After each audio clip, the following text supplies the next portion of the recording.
Padre que estás en los cielos, Dios Todopoderoso, Creador del universo, te doy gracias porque nos prestas un día más de vida y nos prestas la salud y permites que podamos continuar adorándote y llenándonos de tu presencia. Bendice este comentario en el nombre de Jesús y permite que las personas que lo escuchen puedan ser orientadas y reorientadas y redireccionadas y teledirigidas a tus pies, que es el lugar más alto.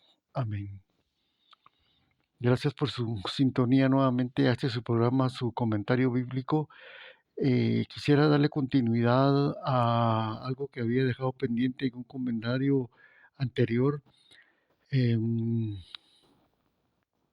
que estábamos aquí interpretando el capítulo 1 y el capítulo 2 del libro de Isaías. Nos habíamos quedado en el versículo 7 y el versículo 7, pues como lo podemos ver, son visiones, son visiones del profeta Isaías. El profeta Isaías está viendo aquí que ya la tierra de Judá está destruida. No en ese momento, sino que eso sucedió como 4 o 5 reinados después. Fue hasta en el reinado de Joacim, rey de Judá, como está escrito en el libro de Daniel, que en el tercer, creo que segundo o tercer año del año del rey Joacim, vino Nabucodonosor y sitió a Jerusalén. Y no dice precisamente que él la invadió, o que la tomó, pues lógicamente lo hizo, pero más bien la Biblia es clara a decir, y Jehová dice, la entregó en sus manos.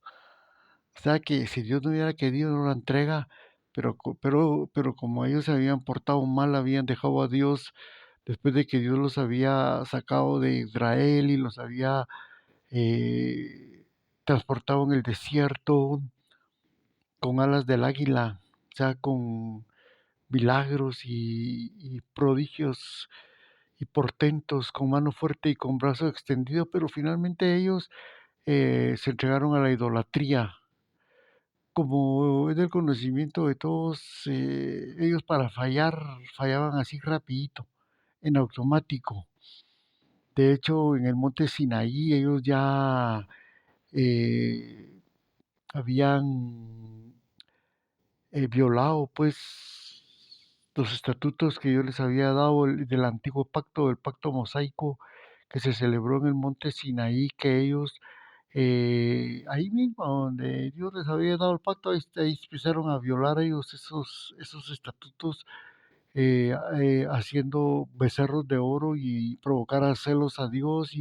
Y la historia de Israel se trató de eso, de violaciones a la ley, siempre sin generalizar, siempre con sus excepciones, siempre hubo un remanente que siempre se mantuvo fiel a Dios y a través de ese remanente Dios pudo preservar las escrituras y promesas como el advenimiento de Cristo Jesús y,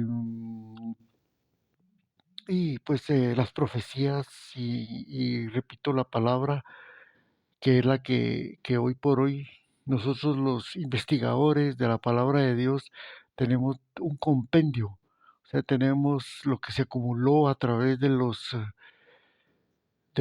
siglos y ya tenemos lo que conocemos comúnmente como la Biblia, que es un libro que consta de 66 libros en dos grandes secciones, el Antiguo Testamento y el Nuevo Testamento. Al principio pues no había imprenta, pero se escribió a través de pergaminos y se fue preservando las escrituras hasta el día de hoy, porque realmente Dios es perfecto, es el creador del universo y siendo tan inteligente no podía dejar a la humanidad y a los que estamos interesados en conocerlo sin las herramientas para podernos acercar a Él y conocer sus designios. Entonces, para eso tenemos nosotros aquí tres elementos especiales para salir avantes. Una, tenemos el cerebro y dos, tenemos el libro de los siglos y tres, pues principalmente tenemos al creador del universo que es el que nos da vida, salud y sabiduría para poder comprender sus propósitos. Bueno, el asunto está que al ver aquí, como decía anteriormente, retomando el tema, eh, Dios le entregó a Nabucodonosor, que era un rey gentil, que era un rey impío, dicho sea de paso, impío, idólatre, babilónico, todo lo malo lo tenía. Em, entonces, Dios le entregó a Jerusalén. Por eso, y aquí fue donde vino esa destrucción. Aquí dice, vuestra tierra está destruida, vuestras ciudades puestas a fuego, en Isaías 1:7. Vuestra tierra está destruida, vuestras ciudades puestas a fuego, vuestra tierra delante de vosotros comida por extranjeros, desolada como asolamiento de extraños. En ese momento, pues él estaba viendo esa visión, no había sucedido, tuvieron que pasar como 4 o 5 reinados. Como repito, fue hasta en el reinado del rey Joacim que Jerusalén invadió, que Nabucodonosor, rey de Babilonia, invadió Jerusalén y la tomó. Y queda la hija de Sión, dice, como enramada en viña y como cabaña en melonar, como ciudad asolada. O sea, está viendo ya una ciudad asolada, destruida, como te dijera yo, una ciudad muy moderna, pero que de repente hay un terremoto o un bombardeo por otros ejércitos de otras naciones y la dejan destruida, asolada. Así estaba viendo el profeta Isaías a Jerusalén. Si Jehová de los ejércitos no nos hubiese dejado un resto pequeño como Sodoma fuéramos y semejantes a Gomorra.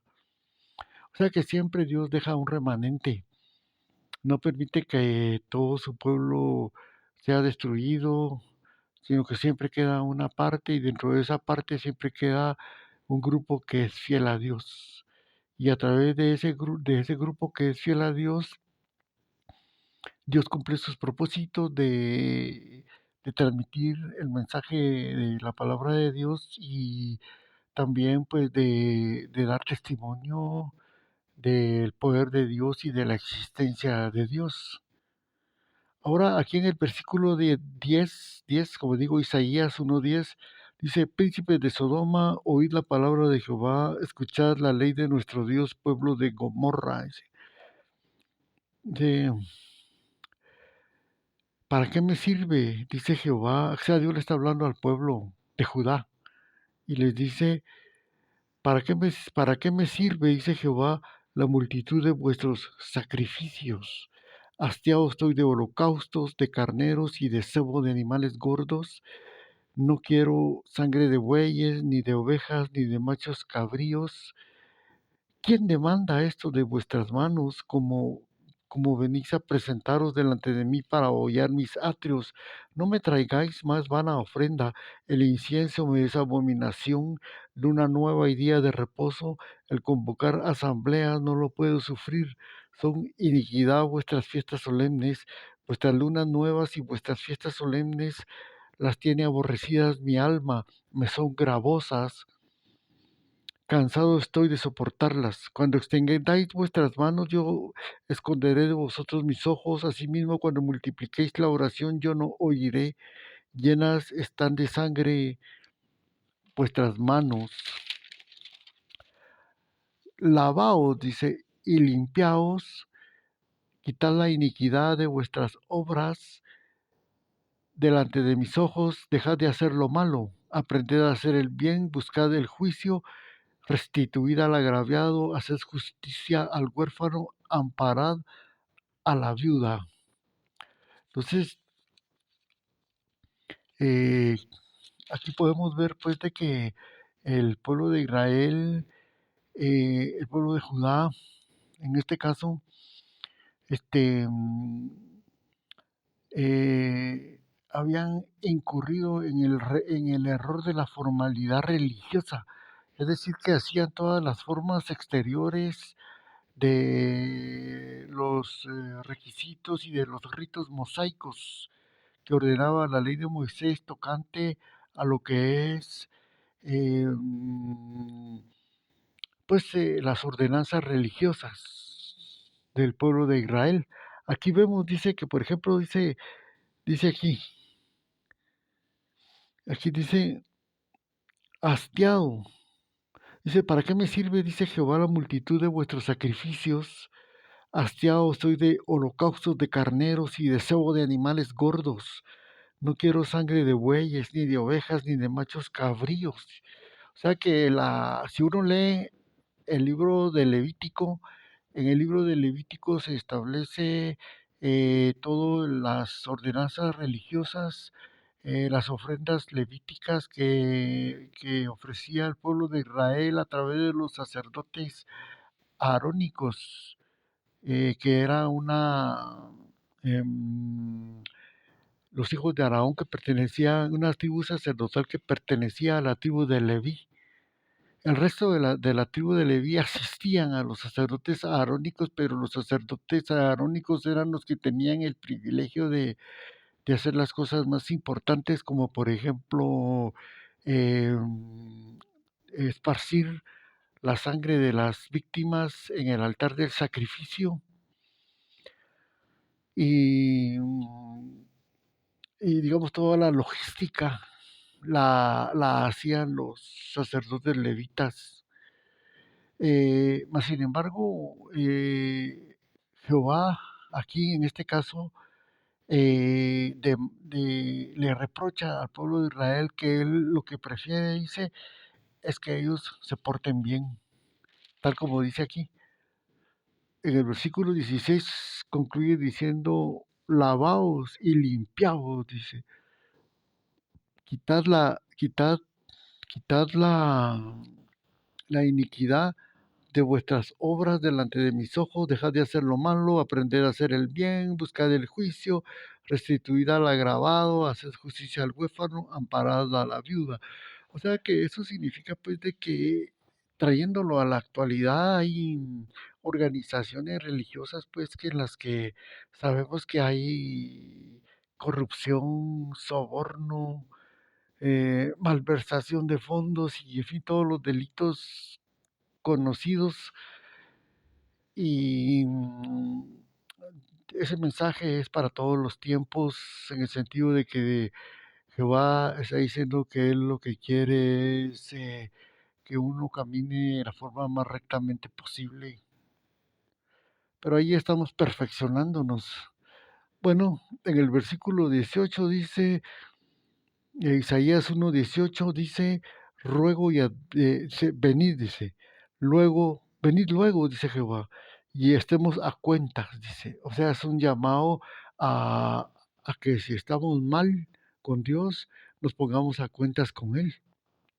Dice, venid luego, dice Jehová, y estemos a cuentas, si vuestros pecados fueren como la grana, como la nieve, serán emblanquecidos, si fueren rojos como el carmesí, vendrán a ser como blanca lana. Pues ahí está. Lo que está diciendo aquí la palabra de Dios, hermano, es de que por muy rojos que sean nuestros pecados, por muy negros que sean nuestros pecados, Dios los puede convertir en blanquecer, como como la nieve serán emblanquecidos y como la lana blanca. O sea que sí tenemos esperanza de cambio, de transformación. Entonces, dice, si quieres y oyereis, comeréis el bien de la tierra, si no quisiereis y fuereis rebeldes, seréis consumidos a espada, porque la boca de Jehová lo ha dicho. Luego viene Dios y le dice en el versículo 21, ¿cómo te has convertido en ramera? Dice, oh ciudad fiel. O sea, dando la pauta de que en un momento fue una ciudad fiel, pero ahora es una ramera. El pueblo de Israel, Judá. Ya no digamos una serie de organizaciones religiosas que hoy por hoy existen ahí, pues chicas, esas son, como ya sabemos, hijas de la gran ramera. ¿Sabe quién es la gran ramera? ¿Va? Y ahí toda aquella que Cristo Jesús no ocupa el primer lugar, el sacrificio de Cristo Jesús no ocupa el primer lugar, son hijas de la gran ramera. Bueno, eh, aquí está. Llena estuvo de justicia, bueno, y en varios escritos, Dios le dice al pueblo, le dice a Jerusalén que se ha convertido en una ramera, pues. Creo que si no estoy mal, en Ezequiel 16 empieza Dios en Ezequiel, en Ezequiel capítulo 16, Dios empieza a reprocharle a través del profeta Ezequiel al pueblo, a Jerusalén, que se ha convertido en una ramera, pero de esa ramera gruesísima, ¿verdad? Que dice que la única diferencia entre Jerusalén como ramera y una ramera de verdad, dice, es de que a la ramera de verdad sus clientes le pagan, ¿no? En cambio, en cambio, Jerusalén como ramera, ella le paga a sus clientes, fíjese hermano, porque habían incurrido en idolatría, pues, de los pueblos paganos, del Eteo, del Jereseo, del Amorreo, de todos esos, de la descendencia de Canaán, ¿no? Que eran razas diabólicas, razas reptiloides, pues que en las que Satanás tenía autorización de movilizarse, ¿va? Y motivar las relaciones humanas para promover la incredulidad, ¿va? Por eso el apóstol Pablo es puntual cuando se dirige a la iglesia de Corintios y les dice, no os unáis en yugo desigual con los incrédulos, porque qué comunión tiene el demonio con Dios. Eso está diciendo. Y dice, y vosotros, dice, no podéis andar metido en las costumbres babilónicas, o sea, procesiones y todo eso, porque vosotros sois el templo de Dios, ¿no? Dice, el templo, dice, del Dios viviente. Fíjese qué lujo, hermano, qué privilegio ser templo del Dios viviente. Y se lo está diciendo, y se lo está diciendo a la iglesia. No se lo está diciendo a los incrédulos ni a los impíos. Ellos están entregados a la idolatría, pues, ¿va? Y Dios guarde si alguien les dice algo, ¿va? Bueno, pero en fin, de que aquí dice, ¿cómo te has convertido en ramera, oh ciudad fiel? Dice, llena estuvo en ti de justicia, en ella habitó la equidad, pero ahora los homicidas. Dice, tu plata se ha convertido en escoria, tu vino está mezclado con agua, o sea, tu fidelidad, ¿va? Que puede ser el símbolo del oro y de la plata, está, dice, lleno de escoria. Entonces te voy a limpiar, dice por ahí, dice un versículo, te voy a limpiar, dice, como se limpia el oro y cómo se limpia la plata. ¿Y cómo se limpia el oro y cómo se limpia la plata? Con fuego. Bueno, tu plata se ha convertido en escoria, tu vino está mezclado con agua, tus príncipes prevaricadores y compañeros de ladrones, todos aman el soborno y van tras las recompensas, no hacen justicia al huérfano, niega a ellos la causa. O sea que el soborno ya se practicaba en ese entonces. Por lo tanto, dice el Señor Jehová de los ejércitos, el fuerte de Israel, ¡Ea! Tomaré satisfacción de mis enemigos y me vengaré de mis adversarios y volveré mi mano contra ti y limpiaré hasta lo más profundo tus escorias, quitaré tu impureza. O sea, eso significa pues de que cuando Dios nos tiene que limpiar, nos limpia en la tribulación. O sea que antes de la gran tribulación, Dios permite que nosotros pasemos tribulacioncitas pequeñas, ¿no? Microtribulacioncitas, ¿no? Bueno, para nosotros no son microtribulacioncitas, ¿no?